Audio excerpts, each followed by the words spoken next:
You have this theory of the universe, but then the question then is, why do people do bad things then? Why is there sacrifice in the world? Why are people doing all these bad things and not only getting away with it, but they're also controlling the world? I recently watched a lecture that left me absolutely amazed. Not amazed in the sense of excitement or entertainment, but amazed because of how disturbing, controversial, and thought-provoking the ideas were. The lecture was titled How Evil Triumphs, and honestly, it shook me. It wasn't just another motivational talk or a history lesson. It was a deep dive into something most of us try not to think about. Why does evil seem to win so often throughout history? The lecturer argued something that felt almost offensive at first, that evil doesn't triumph by accident or because good people aren't trying hard enough. Evil triumphs because it knows how to create unity, how to bind people together, and how to weaponize rituals, taboos, and transgressions to forge loyalty and power. That hit me hard. Because when I look at the world, both in history and even today, it's hard to deny that there's a pattern here. He drew from ancient civilizations as his examples. The Aztecs, for instance, built their empire around rituals of human sacrifice. As horrifying as it sounds, the sacrifices weren't just random acts of cruelty. They created cohesion among the people. Everyone participated, everyone accepted the taboo, and that very transgression became the glue that held the society together. Evil, in this context, triumphed because it gave people a shared act that united them in fear and obedience. Then he moved to the Phoenicians. Their history is filled with stories of ritual sacrifice and dark practices that we, in modern times, can hardly imagine. But again, the point wasn't just the act itself. It was how those acts created bonds among people. By crossing a taboo together, they felt connected, tied by something greater than themselves, even if that something was horrific. He also spoke about the Romans. Rome wasn't just about roads and legions, it was about power expressed through brutality, entertainment, soaked in blood, and rituals of dominance. The Colosseum wasn't just a place for fun, it was a place where society collectively witnessed death and violence and turned it into spectacle. It became normal. It became culture. And once again, that shared acceptance of violence gave Rome its cohesion. And then there were the Spartans. We glorify their discipline, their military power, their willingness to sacrifice for the state. But their entire culture was built on harsh rituals, suffering, and the breaking of children into warriors. What we call strength was often rooted in a collective embrace of brutality and control. As the lecturer went through these examples, he made it clear. These weren't just random evils. They were systems. They were structures. And they worked because they bound people together. Transgression, crossing the moral line, became the very act that made people feel part of the group. Now, he was careful to say this was speculation, not absolute gospel. He wasn't trying to convince everyone to accept his version of history. But the core theme was clear and chilling. Evil often wins because it unites people around shared taboos, shared rituals, shared acts that create a bond through transgression. And then he stretched that idea forward into modern conflicts. Think about it. In wars, in corrupt governments, even in toxic communities, you often see the same thing. People come together not necessarily around what is good or true, but around what is forbidden, dark, or destructive. The us versus them mentality, the willingness to cross lines together, becomes a unifying force. It made me pause. Because I've always believed that truth and love are stronger than evil. But if evil appears to triumph more often, is it because it uses unity more effectively? Is it because people are more easily bonded through shared hate, shared fear, or shared transgression than through shared love and truth? This was the uncomfortable question the lecture left me with. And it's not just about ancient civilizations or abstract philosophy. You can see this dynamic in everyday life. Think about gangs. What unites them isn't just friendship. It's shared acts of violence, shared crimes, shared secrets. Or think about corrupt organizations. They survive because everyone is complicit in some way. Everyone has crossed a line, so nobody dares to step out. The transgression creates cohesion. That's what the lecturer was really exposing. Evil doesn't just sit back and hope. It organizes. It creates rituals. It forges loyalty through shared acts of taboo. And in that way, it becomes frighteningly strong. When I heard all this, I realized this wasn't just a history lecture. It was a mirror, a way of asking us, if evil is uniting itself so effectively, why are good people so often divided? Why do we hesitate to come together with the same intensity? Why do we let love and truth be things we talk about, while evil makes action its foundation? And that's when I knew I had to share my own perspective. Because while the lecture was powerful, it only told one side of the story, the side where evil triumphs. But I believe there's another side, a side where good can triumph, not by ignoring these dynamics, but by learning from them, by understanding the mechanics of unity, and by choosing to apply them in a way that honors truth instead of transgression. And that's what I want to explore with you. When I finished watching that lecture, I couldn't stop thinking about it. The idea that evil triumphs not because it's stronger, but because it organizes itself around unity, even unity in destruction, kept echoing in my mind. And the more I thought about it, the more I realized, this isn't just about ancient civilizations or speculative history. This is about something deeply spiritual, something that touches even our modern lives.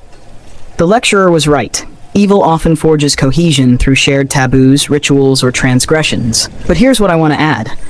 Those systems of unity aren't original to evil. They are hijacked. They are counterfeits of something God Himself designed. Unity was never evil's invention. Unity was part of God's design from the very beginning. Think back to Genesis, the story of the Tower of Babel. It's one of the clearest examples of what happens when people unite, not under God's vision, but under their own ambition. The people of Babel had everything aligned. They had common language. They had a clear vision. They had coordinated effort. They had imagination. They dreamed of building a tower that reached the heavens. From the outside, it looked like a masterclass in collaboration and productivity. But the heart behind it was corrupted. They weren't trying to honor God, they were trying to make a name for themselves. And what happened? God Himself said, nothing they plan will be impossible for them. Think about that for a second. God, the creator of the universe, acknowledged the raw power of human unity. That's how strong unity is, even when it's misdirected. It's so powerful that God had to intervene, scattering their language, because their vision was headed toward destruction. Now let me bring in something I've learned in my own journey, the 4 levels of value. This framework explains how people create value in the world. And when I thought about Babel, I realized they were using all 4 levels perfectly. 1, implementation, labor. They made bricks. They worked with their hands. They had the physical execution locked in. 2, unification, leadership.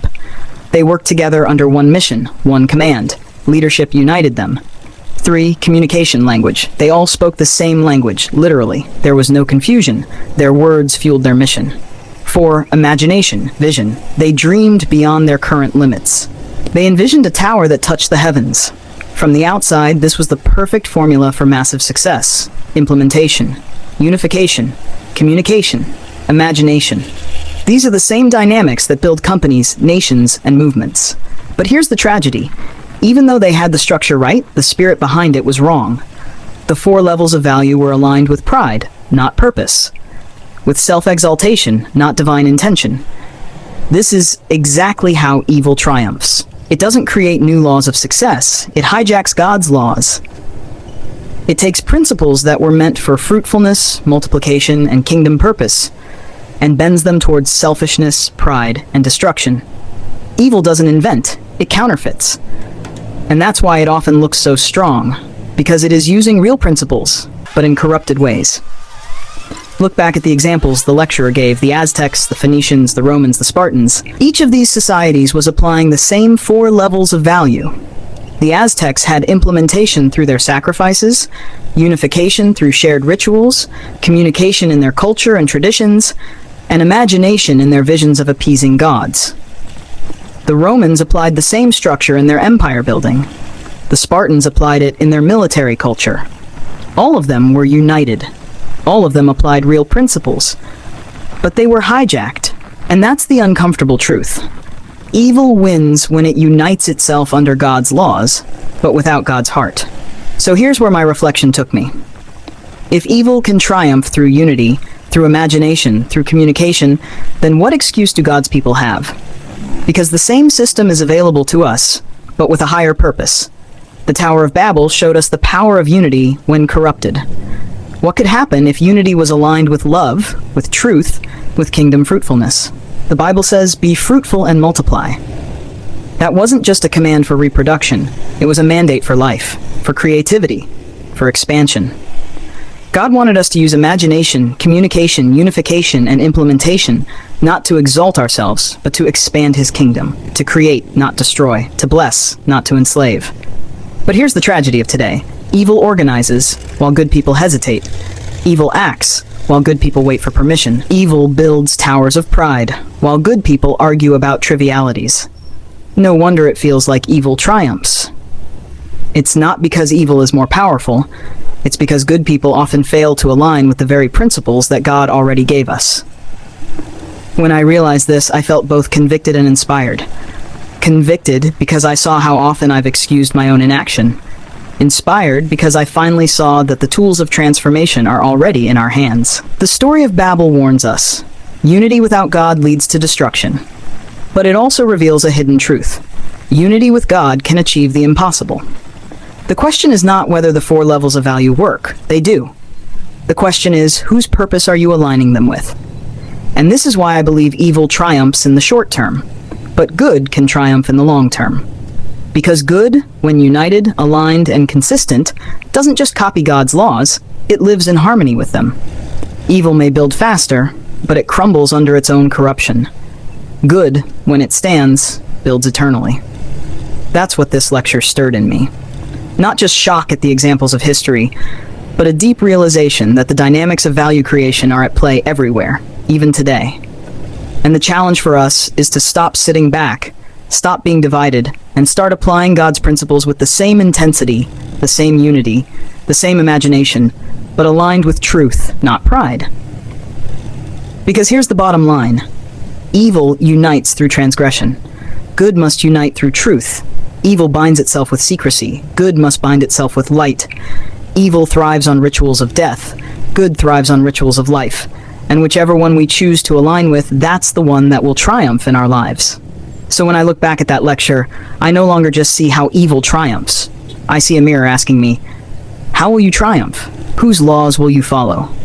Whose system will you unite with? And that's the question I want to leave you with too. When I heard the lecture about how evil triumphs through unity, and when I connected it with the Tower of Babel and the 4 levels of value, something clicked in me at a very personal level. It wasn't just a theory about history anymore. It wasn't just a critique of ancient civilizations or modern corruption. It became a mirror for my own life. Because I realized something. The world is not only out there, it's also in here, inside of me. We often think of the world as politics, economics, governments, systems, and institutions. And yes, those are part of it. But the world is also the inner world, the way your mind, heart, and spirit align or misalign with truth. And if your inner world is fractured, confused, or divided, no amount of outer success will fix it. If inside of you the 4 levels of value are not aligned, you will live frustrated, scattered, and confused because there is no unity in your own being. I know this because I lived it. For years, my life looked like a constant loop of survival and distraction. I was working hard, but without clarity. I was hustling, but without alignment. My mind wanted one thing, my heart feared another, and my habits lived in an entirely different direction. It was chaos inside of me, and that chaos showed up outside. I was broke, not just financially, but mentally and spiritually. And then something happened that started shifting everything. I gained awareness. It started through the Bible. I began to notice that God's design for man was always rooted in unity, fruitfulness, and multiplication. From Genesis onward, God gave us a mandate. Be fruitful, multiply, replenish, subdue, and have dominion. That wasn't just about filling the earth with people. It was about living as aligned beings, integrated inside, so we could create outside. Then, at another point in my journey, I heard Myron Golden teach the 4 levels of value. It was like someone handed me the missing keys. Myron didn't present it as some new age self-help trick. He rooted it in principles of truth, and I could see the Bible itself echoing these same dynamics. Implementation, unification, communication, imagination, these weren't just business strategies. They were reflections of how God Himself designed us to create. And when I looked back at my life, I realized why I had been stuck. I was operating at the lowest level, implementation only. I worked with my hands. I did tasks. I played small. I repeated routines. But I wasn't unifying my efforts with a bigger mission. I wasn't communicating my value effectively. And I certainly wasn't living with imagination or vision. I was divided inside. And because of that, my outside life reflected the division. The more I studied, the clearer it became. Your external world is a mirror of your internal alignment. If you feel frustrated, stuck, or confused, it's usually because the different parts of your inner world are not working together. Your body wants one thing, your emotions want another, your spirit longs for something else, and your mind is distracted. It's Babel inside of you, a tower half built, collapsing on itself. But when you align those 4 levels internally, something changes. When you bring your implementation, actions, your unification, purpose, your communication, words and self-talk, and your imagination, vision into agreement, you start to experience momentum. Your inner world begins to cooperate with itself. And when that happens inside, it overflows outside. That awareness shifted my life. It wasn't magic. It wasn't overnight. But step by step, I began to notice the difference.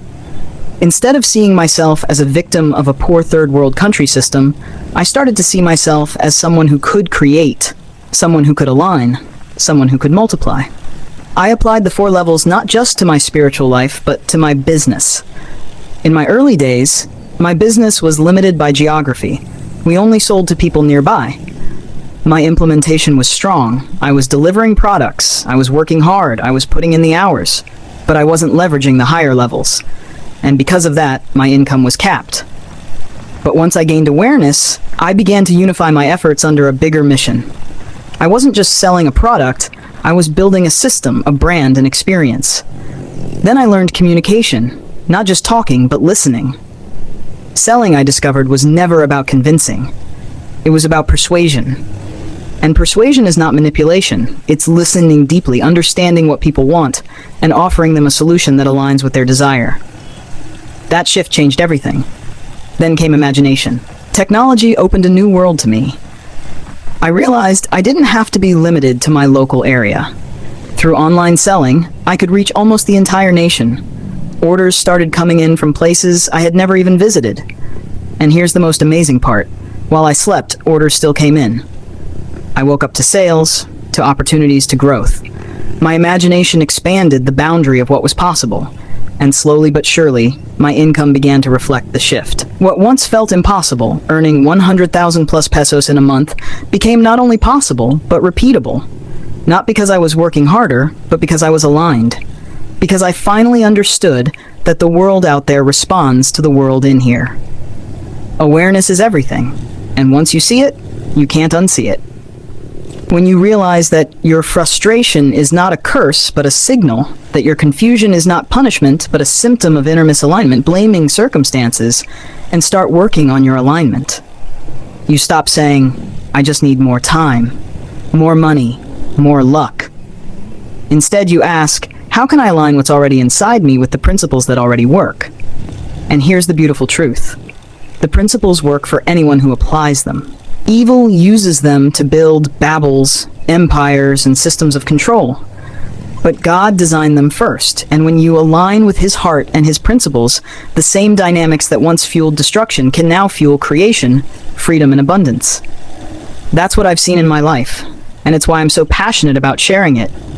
Because too many people live as if the world is only external, as if their lives are determined by governments, economies, or opportunities outside of them. But the truth is, your outer world will always reflect your inner world, and if you can align your inner world with God's design, your outer world will begin to transform. So here's my challenge to you. Stop living divided inside. Stop letting your body, your emotions, your mind, and your spirit pull in 4 different directions. Bring them into unity under God's purpose. Align your actions with your mission, your words with your vision, your imagination with your faith. And watch as your inner unity creates outer fruitfulness. Because that's how I went from broke and confused to building wealth and freedom. Not by bending reality, not by luck, but by aligning with the dynamics that God designed from the beginning.